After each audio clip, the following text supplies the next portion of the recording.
क्या होगा अगर मैं आपसे कहूं कि आपकी जिंदगी की सबसे बड़ी प्रॉब्लम आपकी लाइफ नहीं, आपका माइंड है। और जो दर्द आप महसूस करते हो वो सिचुएशन से नहीं, आपकी सोच से पैदा होता है। रुकिए, ये सुनकर थोड़ा अजीब लगा ना, लेकिन सच यही है। आप अभी जहां बैठे हो वो मोमेंट परफेक्ट है, लेकिन आपका माइंड या तो पास्ट में अटका है या फ्यूचर से डरा हुआ है, और इसी वजह से आप प्रेजेंट को जी ही नहीं पा रहे। आज की इस कहानी में हम सिर्फ एक किताब नहीं समझेंगे, हम समझेंगे कि पीस क्या है, पेन क्यों होता है, और कैसे नाउ ही आपकी सबसे बड़ी पावर है। एक आदमी था, सब कुछ था उसके पास, अच्छी जॉब, फैमिली, पैसा, लेकिन फिर भी वो अंदर से खाली था। हर रात सोते समय उसे एक ही फीलिंग आती, कुछ मिसिंग है। सुबह उठते ही उसका माइंड शुरू हो जाता, कल क्या हुआ, आज क्या करना है, कल क्या होगा, और वो कभी भी अब में नहीं जीता था। और यही उसकी सबसे बड़ी प्रॉब्लम थी, जो शायद आपकी भी है। अब जरा ध्यान से सुनिए, आपका माइंड आप नहीं हो। हाँ, आपने सही सुना, आपका माइंड एक टूल है, लेकिन आपने उसे मास्टर बना दिया है। आप सोचते हो मैं दुखी हूं, मैं स्ट्रेस्ड हूं, मैं परेशान हूं, लेकिन सच्चाई ये है आप दुखी नहीं हो, आपका माइंड दुख क्रिएट कर रहा है। अब जरा रुकिए और खुद से पूछिए, क्या मैं अपने थॉट्स को कंट्रोल करता हूं या मेरे थॉट्स मुझे कंट्रोल करते हैं? अगर जवाब अनकंफर्टेबल है तो समझ जाइए यहीं से चेंज शुरू होता है। द पावर ऑफ नाउ का एक पावरफुल कॉन्सेप्ट है पेन बॉडी। पेन बॉडी क्या है? वो इमोशनल पेन जो आपने पास्ट में फील किया, जो दबा दिया, जो हील नहीं हुआ, और अब वो बार बार एक्टिवेट होता है। एग्जाम्पल, कोई आपको कुछ बोल देता है और आप ओवर रिएक्ट कर देते हो। असल में वो बात नहीं हर्ट कर रही, आपका पुराना दर्द एक्टिवेट हो गया। पेन बॉडी चाहता है ड्रामा, नेगेटिविटी, कॉन्फ्लिक्ट, क्योंकि उसी से वो अलाइव रहता है। इसलिए आप बार बार सेम मिस्टेक्स करते हो, सेम टॉक्सिक पैटर्न्स रिपीट होते हैं, सेम टाइप के लोग अट्रैक्ट होते हैं।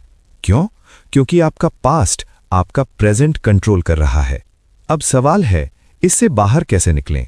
आंसर सिंपल है, अवेयरनेस। जब भी इमोशन आए बस ऑब्जर्व करो, रिएक्ट मत करो, फाइट मत करो, सप्रेस मत करो, बस देखो ये इमोशन है, मैं नहीं। अब आते हैं सबसे पावरफुल कॉन्सेप्ट पर, नाउ। आपकी सारी प्रॉब्लम्स या तो पास्ट में है या फ्यूचर में, लेकिन प्रेजेंट में कोई प्रॉब्लम नहीं होती। अभी इस मोमेंट में क्या आपको कोई प्रॉब्लम है? नहीं। प्रॉब्लम तब आती है जब माइंड कहानी बनाता है। अभी बस 10 सेकंड के लिए अपनी सांस पर ध्यान दो। Inhale, exhale. देखा? शांति है, क्लैरिटी है, कोई टेंशन नहीं। यही है प्रेजेंट मोमेंट। अब बात करते हैं ईगो की। ईगो क्या है? वो फॉल्स आइडेंटिटी जो आप अपने थॉट्स से बनाते हो। मैं सक्सेसफुल हूं, मैं फेलियर हूं, लोग क्या सोचेंगे, ये सब ईगो के खेल हैं। ईगो हमेशा चाहता है कंपैरिजन, जजमेंट, कंट्रोल, और इसी वजह से आप कभी सैटिस्फाइड नहीं होते। अगर पीस चाहिए तो आपको सीखना होगा लेटिंग गो। मतलब हर चीज कंट्रोल करने की जरूरत नहीं, हर बात का जवाब जरूरी नहीं, हर सिचुएशन परफेक्ट नहीं होगी। बस एक्सेप्ट करो, जो है वही है। पीस बाहर नहीं मिलती, न पैसे में, न रिलेशनशिप में, न सक्सेस में। पीस मिलती है जब आप प्रेजेंट में जीते हो, जब आप माइंड से अलग होते हो और खुद को ऑब्जर्व करते हो। एक दिन वो आदमी फिर बैठा और पहली बार उसने कुछ नहीं सोचा, बस सांस ली और महसूस किया साइलेंस। उस मोमेंट में उसे समझ आया कि हैप्पीनेस कहीं बाहर नहीं है, वो हमेशा अंदर थी, बस वो उसे सुन नहीं पा रहा था। अब जरा रुकिए और खुद से पूछिए, क्या मैं अपनी जिंदगी जी रहा हूं या सिर्फ अपने थॉट्स के पीछे भाग रहा हूं? अगर जवाब अनकंफर्टेबल है तो समझ लीजिए आप जाग रहे हैं। कभी नोटिस किया है, आपका माइंड कभी चुप नहीं होता। सोते वक्त भी सोचता है, उठते ही सोचता है, खाली बैठे हो तब भी सोचता है, और सबसे बड़ी बात, ज्यादातर बातें बेकार होती हैं। तो सवाल यह है, अगर माइंड इतना नॉइजी है तो पीस आएगी कहां से? ओवर थिंकिंग धीरे धीरे आपकी एनर्जी खा जाती है। आप सोचते हो मैं बस सोच रहा हूं, लेकिन असल में आप खुद को टॉर्चर कर रहे हो।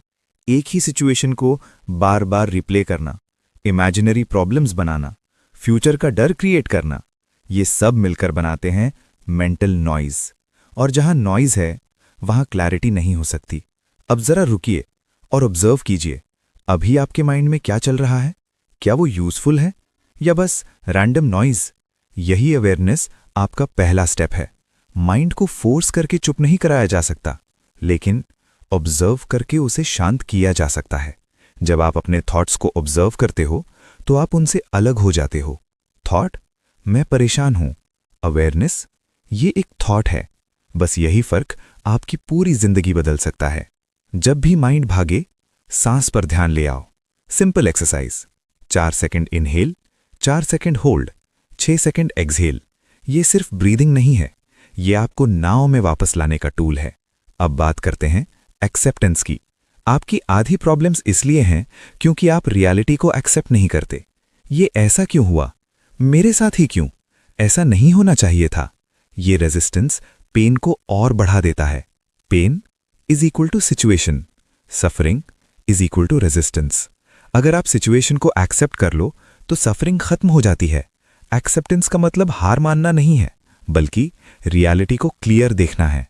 वो आदमी जो पहले हर चीज कंट्रोल करना चाहता था, एक दिन उसने पहली बार एक्सेप्ट किया, जो हो रहा है वही होना था, और उस दिन पहली बार उसका माइंड शांत हुआ। ईगो आपको हमेशा पास्ट और फ्यूचर में रखता है। Past is equal to identity, future is equal to hope और फियर। लेकिन प्रेजेंट में ईगो की कोई जगह नहीं है। इसलिए जब आप नाव में होते हो, ईगो डिसॉल्व होने लगता है। अब एक पावरफुल प्रैक्टिस, किसी भी काम को करते समय पूरी अवेयरनेस के साथ करो। खाना खा रहे हो तो सिर्फ टेस्ट महसूस करो, चल रहे हो तो सिर्फ कदम महसूस करो, बात कर रहे हो तो सिर्फ सुनो। यही है माइंडफुलनेस। धीरे धीरे आप नोटिस करोगे कि रिएक्शंस कम हो रहे हैं, पीस बढ़ रही है, क्लैरिटी आ रही है। क्यों?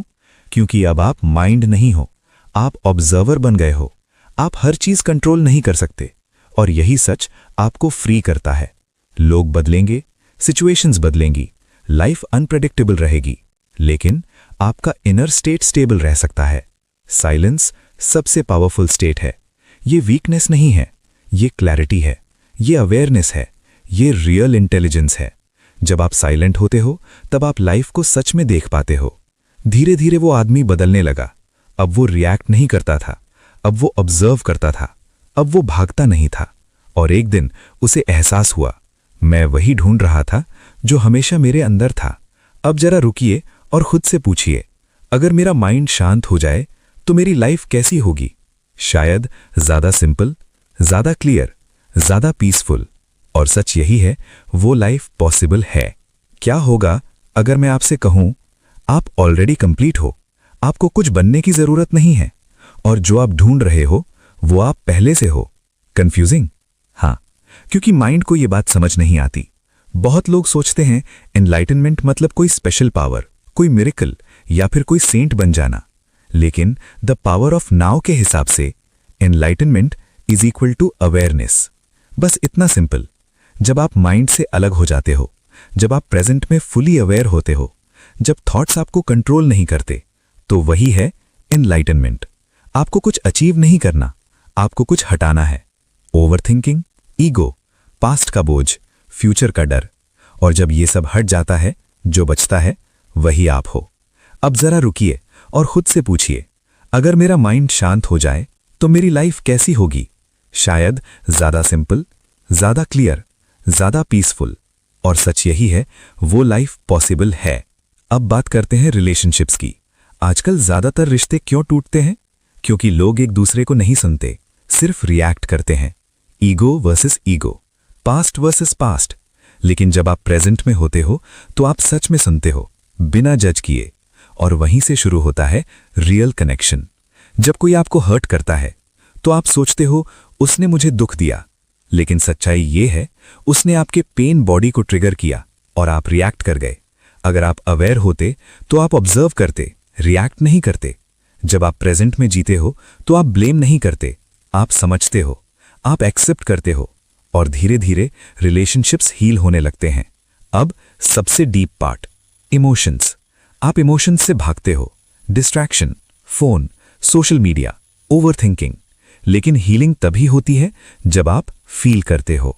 रोज सुबह अलार्म बजता है, आप उसे स्नूज करते हैं और फिर सोचते हैं बस 5 मिनट और। लेकिन क्या होगा अगर मैं आपको कहूं यही 5 मिनट आपकी पूरी जिंदगी बदल सकते हैं? क्या होगा अगर सुबह 5 बजे उठना आपको वो इंसान बना दे जो आप हमेशा बनना चाहते थे?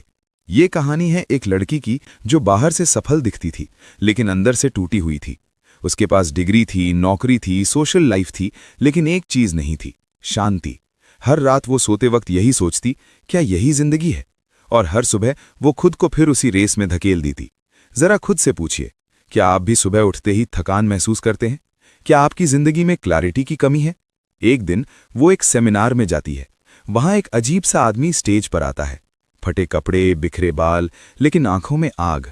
लोग उसे इग्नोर करते हैं, लेकिन फिर वो बोलता है, अगर तुम अपनी जिंदगी बदलना चाहते